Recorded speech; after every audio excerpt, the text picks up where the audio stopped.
Hello, good afternoon. We are still waiting for the Czech foreign minister and then we will start. And sorry for the delay.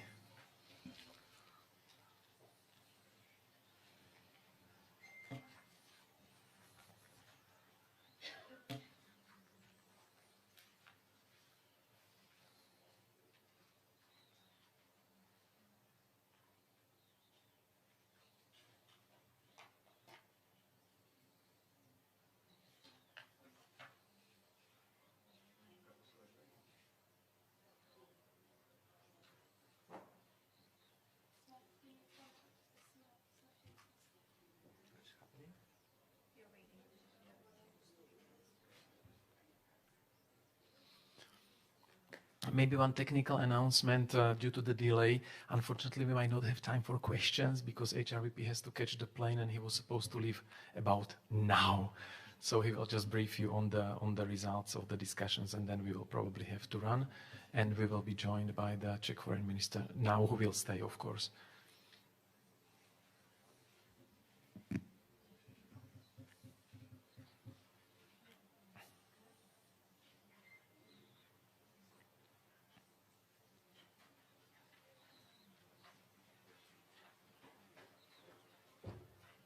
Tak, ešte raz pekné popoludne, vítajte. Good afternoon, welcome to this press conference after informal meeting of the EU foreign ministers, chaired by High Representative Josep Borrell and hosted by Czech Foreign Minister Jan Lipavsky. Both will inform you about the outcomes of the discussion, so I will hand over the word to High Representative, please.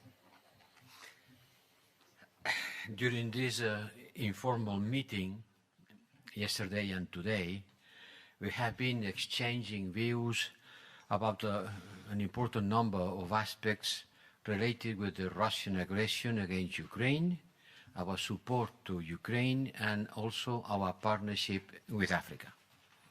But let me start with the main issue, maybe the most concrete issue that we have been discussing, because since mid of July, we have seen a substantial increase on border crossing from Russia in the neighboring states.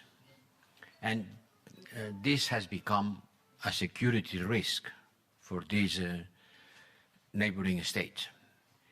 And in addition to that, we have seen many Russians traveling for leisure and shopping as if no war was raging in Ukraine.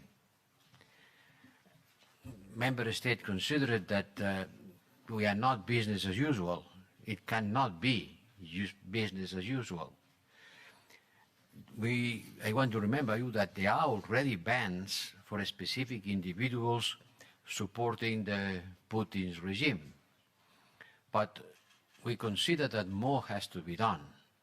And therefore, we agreed politically, this is not a legal text, but it's a political agreement, we agreed that some has to be done.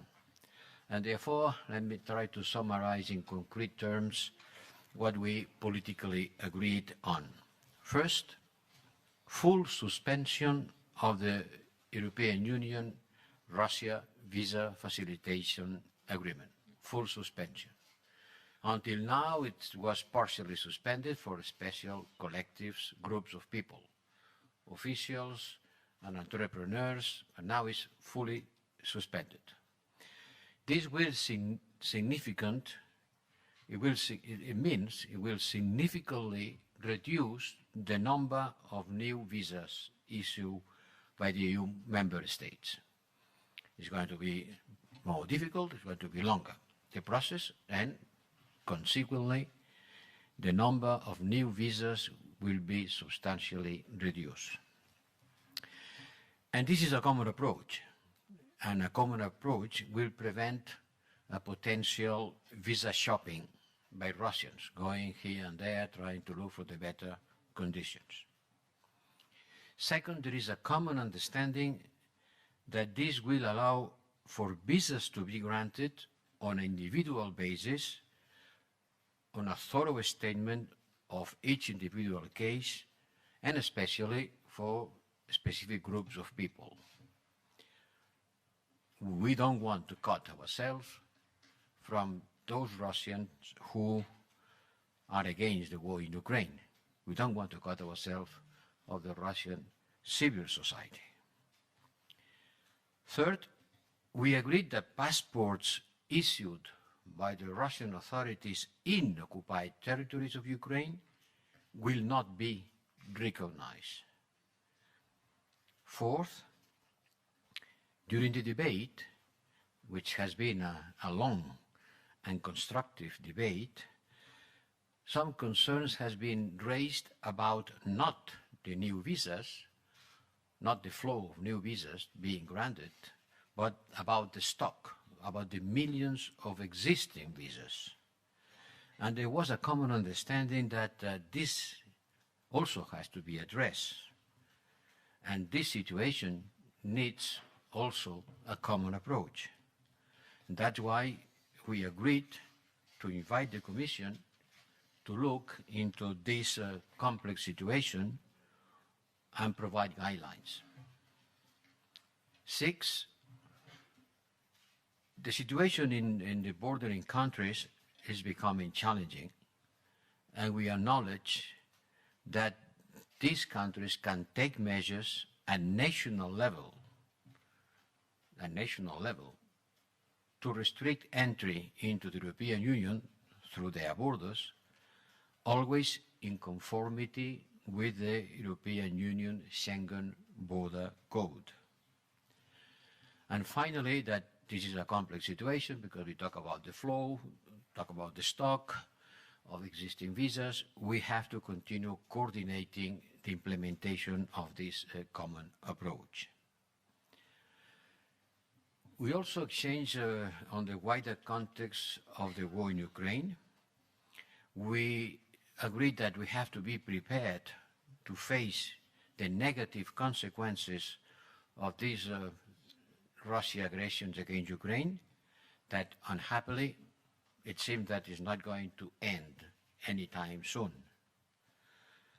We have said before many times, I want to repeat it, this war is not only about Russia and Ukraine.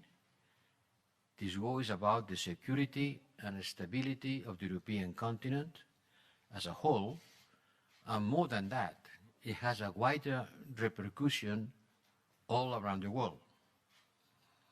We discuss about, as for example, the catastrophic impact that this war could have if Russia continues gambling around the Ukrainian nuclear power plants, especially in Zaporizhia. We discussed about the political, military, economic, and humanitarian support to Ukraine, and we insisted that we remain united in our response to Russia's war and its malign global behavior. The ministers were informed about the debate on the defense ministers, and we agreed on accelerating work on the parameters for a European Union military assistance for Ukraine in order to make the decision about that issue as soon as possible. We also agreed on accelerating the work on the sustainability of the European Peace Facility in order to be able to respond better to the evolving needs of the Ukrainian army. And then we discussed about Africa. This was a different issue, but not so different because the war is affecting very much many African countries. Europe is the first trade investment, trade and development, the first partner on trade, investment and development, on peace and security, and we have to coordinate our initiative in order to work with the African partners, because, as I said, the war in Ukraine and the fact that Russia is using food and energy as a geopolitical weapons, interference and disinformation and activities of mercenary groups is a matter of concern. Finally, we had an informal lunch with the foreign ministers of Ukraine, the Republic of Moldova, and Georgia, what we call the associated trio. We discussed the situation on the ground. We discussed about Eastern Partnership policy, which remains an important additional tool for all our Eastern partners to reinforce integration and cooperation with the European Union. Thank you. Thank you. Mr. Minister, nech sa páči. Thank you. Thank you. Budu hovořit česky. I will speak in Czech. Dámy a pánové, já jsem velice rád, že jsem mohl přivítat své unijní protějšky v Praze a moc děkuji všem, kteří se podíleli na organizaci, aby všechny události proběhly hladce a tak, jak měly. Já jsem rád, že proběhla debata, která byla opravdu otevřená a konstruktivní. Potvrdili jsme si, že jsme jednotní v té naší politice a potvrdili jsme si jednotu Evropské unie a shodli jsme se, že ve vztazích s Ruskem nemůžeme pokračovat jako doposud. My už za Českou republiku navrhujeme několik měsíců kompletně přehodnotit politiku Evropské unie vůči Rusku. A jak již zaznělo z úst vysokého představitele pro zahraniční politiku Josefa Borrella, hlavním tématem dnešního dne byla debata o vztazích s Ruskem a velký důraz jsme v té debatě kladli na otázku vydávání víz pro občany Ruské federace, ale také na tlak, který je spojen na pozemní hranici států, které přímo sousedí s Ruskou federací, tedy Finsko, Estonsko, Lotyšsko, Litva a Polsko. Já bych chtěl říct, že Česko už ta turistická víza nevydává občanům Ruska a Běloruska od 25. února tohoto roku.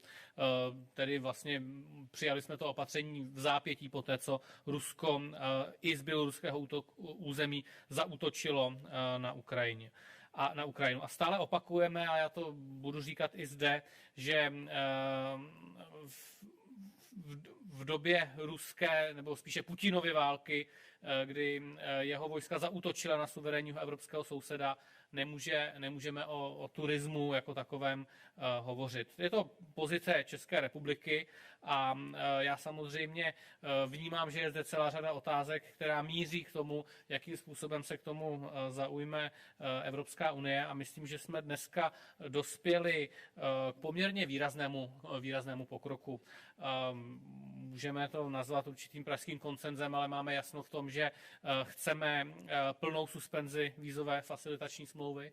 Na tom existuje shoda a tato facilitační smlouva míří k tomu, že byla vydávána víza ve velmi zjednodušeném procesu, neověřovaly se některé kroky a tím pádem my máme evropskou shodu na tom, že Rusové přijdou o ty výhody, které plynuly z této facilitační smlouvy. A já bych chtěl říci, že ta facilitační smlouva má určité politické předpoklady pro to, aby existovala. Ten politický předpoklad je, že chceme vést přátelské vztahy mezi Evropskou unií a Ruskem a rozhodně dnes takováto politická realita není. A já to vnímám jako první důležitý krok, který může, a myslím si, že vlastně to je i ta druhá věc, na které jsme se byli schopni shodnout, je, že chceme, aby se dále komise a instituce dívaly na tu otázku víz a hledali cestu, jak vyřešit ten praktický problém baltských států, které potřebují nějakým způsobem z bezpečnostních důvodů omezit pohyb 100 000 Rusů přes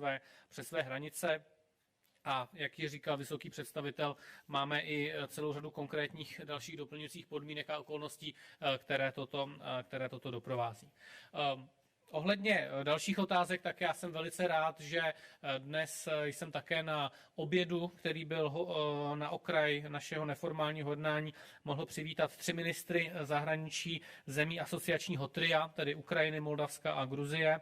S nimi jsme se bavili o tom, co můžeme udělat pro to, abychom pomohli v jejich přibližování k Evropské unii a jak více pomoci Ukrajině v jejím boji proti ruské agresi. A já bych chtěl říct, že my jsme se shodli, že prostě neustoupíme, dokud Ukrajina neobhájí svoji územní celistvost a suverenitu v této nesmyslné a neospravedlnitelné válce. Já jsem osobně na Gymnichu mluvil o imperialismu, mluvil jsem o také spolupráci Evropské unie a Afriky a tam jsme si především zdůraznili, že musíme bojovat s ruskými propagandistickými narativy a dezinformace, které vlastně Putin v tomto regionu šíří. Jenom taková perlička, já jsem na jaře vydal článek o ruském neokolonialismu, ten vyšel v celé řadě médií v Africe, tam jsem právě varoval před ruskými imperialistickými choutkami a apeloval jsem na to, aby africké země nezapomínaly na to, že za spolupráci s Ruskem platí vysokou cenu. Evropa přichází úplně s jiným přístupem a my někdy musíme trošku také zapracovat na tom, abychom se dokázali prodat. Máme výhodu v technologiích, máme výhodu v tom, že přinášíme udržitelné řešení, chceme spolupracovat například na vědeckých projektech nebo energetických záležitostech, tak jak se bojuje proti globálnímu oteplování. A samozřejmě dneska je to celé spojeno i s určitým bojem, minimálně za Česko, ale i za celou řadu dalších zemí v boji proti ruskému neokolonialismu, protože to je to, co potřebujeme na africkém kontinentu vysvětlovat, aby stál na naší straně. A já vám děkuji za pozornost. Ďakujem, pán minister. So we try 2 short questions, please. First one, Czech television, Česká televize. Se páči. Petr Kozlíček, Česká televize, hezký den.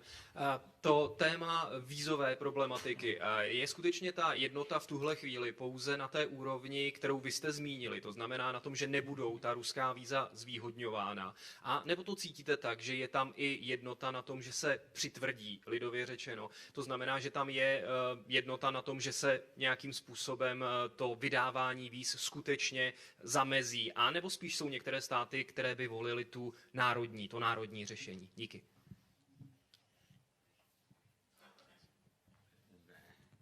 You know, the member states, according with our rules, have a wide possibility of regulating the process of visa delivering and border control.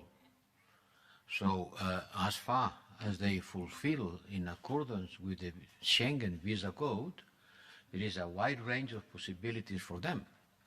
And according with the different situations, each member state, and that's what I said, we agreed that according with the situation, member states can take national measures.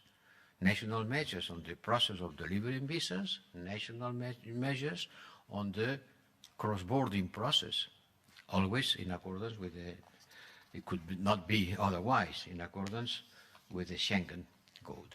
But they have a lot of possibilities and each one will be able to implement them.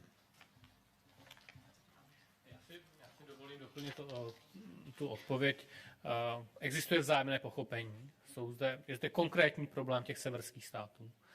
Problematika vydávání víz a problematika již vydaných víz, protože existuje zhruba 12 milionů schengenských víz platných pro občany Ruské federace, je poměrně složitá a neexistují jednoznačné a rychlé odpovědi, na kterých bychom se mohli politicky shodnout. Tak proto jsme došli poměrně k jasnému závěru, že vyzýváme instituce a Evropskou komisi, aby se touto otázkou dále zabývala a dopracovala návrh, který na všech stránkách, na všech úrovních i pracovních úrovní bude odsouhlasen. A já věřím, že dokážeme dojít k dalším opatřením, které budou vycházet vstříc severským státům a zároveň budou vnímat politický postoj některých jiných států, které prostě chtějí tam, řekněme, mít určité oblasti pokryté.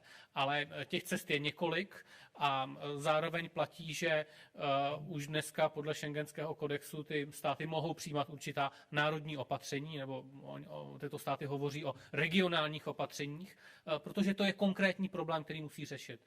A já vnímám, že ta debata byla opravdu otevřená. My jsme se bavili poměrně otevřeně, zazněly názory ze všech stran. Na druhou stranu byli jsme schopni dojít k tomu, že se tomu chceme věnovat a myslím si, že ty cesty tam jsou, jenom prostě ve složení ministrů zahraničních věcí není realistické, aby zazněla taková věta, která přesně bude definovat tu politiku, protože je tam několik cest. A to je teďka klíčové. Bavíme se o složité právnické problematice. Thank you. And one last question, Radio Free Europe over there in the back. Yeah, Richard Jostiak, Radio Free Europe. Two questions, if I may, on separate topics. Firstly, on the visa issues. Going forward, what can potentially be the next step? Could you, for example, stop multi-entry visas to Schengen? Or what is the next step in between visa facilitation, cancellation, and a full visa ban? And secondly, on a different topic, on Iran, on the JCPOA, you have now received the answers from Iran and from United States. Can you update us what the next step is now to reach a full agreement? Thank you. Yes, sure. You know, it's more than 3 weeks that I shared a draft text as coordinator to the partners in order to conclude the Vienna talks. I got feedbacks from all delegations. I got comments from Iran and the US, which both I found reasonable. And to me, it's clear that there is a common ground, that we have an agreement that takes into account, I think, everyone's concerns, and that I am hoping that in the coming days we are not going to lose this momentum and we can close the deal, taking into account these reasonable comments that both parts, Iran and US, has been presenting to my text. And the other question, you know, I have to repeat the same thing. The visa facilitation agreement facilitates. This is cancelled, so no more facilitation. I'm not playing with the words, but it's a visa facilitation. It's done to facilitate. If it is finished, there is no more facilitation. So the visas will be more difficult to get. But it will still be possible to get visas, but in a much reduced number. This with respect to the new visas. With respect to the border control, the border crossing, certainly you need a visa. But a visa in certain circumstances may not be enough. And the member states have the possibility of controlling the border control, controlling the border passing. And this is upon them, according with their national competences, in the framework of the Schengen Visa Code. So what's going to happen? It's going to happen that the process of delivering visas will be a different one, much restricted, and the process of border crossing will be, as always, under the control of the member state that can decide to take measures in order to face the challenging situation that they consider in the framework of the Schengen Code. Nothing more, nothing less. Okay, so this concludes the press conference. Thank you very much for coming. Sorry for the rush, and a big thanks to the Czech presidency. See you soon. Bye. Thank you very much. Thank you. Thank you. Thank you. Thank you. Good luck with your trip.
you.